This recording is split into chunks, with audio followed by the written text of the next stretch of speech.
दुपारचे 2:30 वाजले आणि माझ्या मुलीचा दिवस 2:30 वाजता सुरू होत होता रात्रीचा.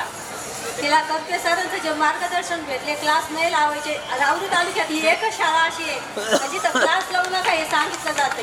आणि माझ्या मुलीला सरांचं इतकं मार्गदर्शन भेटलंय आणि आज ती आली का नाही, तिला सांगितलं हे यश मी फक्त तुमच्यासाठी ठेवलं, हे तुम्ही हे करा. आणि मला असं म्हणायचं का माझ्या मुलीला ज्या शाळेने मार्गदर्शन दिलंय त्याच्यात इगे मॅडम असतील त्यांनी मैत्रिणीसारखं मुलीला जपलंय, आपले संदीप सर असतील, गोसावी सर त्यांनी एकदम काळजी घेतली मुलांची. आणि भांड सर झाले. मी या सरांचे नाव काय घेते कारण असे शिक्षक होणे म्हणजे खूप महत्त्वाचे. आपण फी भरून मुलांना शाळेत आणून घालणं आणि शाळेतूनच अपेक्षा ठेवणं ही चुकीची गोष्ट आहे. जे सर लोक आपल्या मुलांना घडवतात, इथं येऊन आपल्याला काय घेऊन जायचं हे आपल्या मेंटॅलिटीवर आहे. चांगल्या गोष्टी घेऊन जायच्या का वाईट घेऊन जायच्या हे आपल्या मनावर असतं. काही लोक असे असतात का नाही आपल्या मुलाला यश भेटलं तर शाळेला नाव ठेवायचं.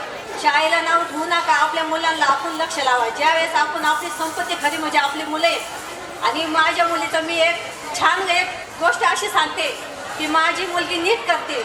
आणि करते सरांचं जे वचन होतं आम्ही तिला ₹1,25,000 भरून आम्ही तिला क्लासेसला ॲडमिशन घेतलं. पण सरांच्या मार्गदर्शनानुसार ती स्वतः अभ्यास करते, स्वतः संघर्ष करते.